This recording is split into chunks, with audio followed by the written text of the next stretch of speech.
de alta categoria.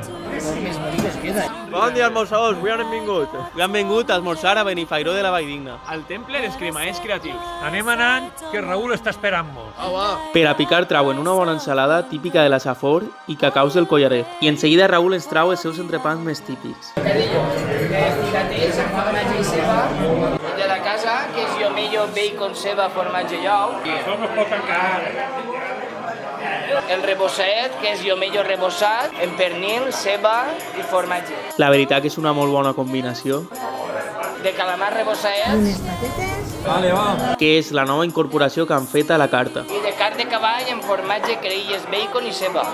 I ara sí, passem als seus cremaers que tenen fins i tot una carta pròpia en més de 10 versions diferents. Nosaltres tastarem el d'Herbero, que és en el que va competir al Fiescrem de Xera con guany. També tastarem el de Cacau d'Or. El fresquet, el ron cremat, un poquet de llima granissat i cafè granissat. Avui m'ha fet un tanga de alta categoria.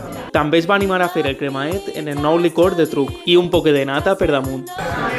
I Aimar es va preparar el cremaet de la ruta en xocolata, dolcet i equilibrat. Per acabar ens farem una copeta de truc, que molt pronte podreu tastar. Este esmorzar es troba al Casa Marina de Benifairó de la Valldigna.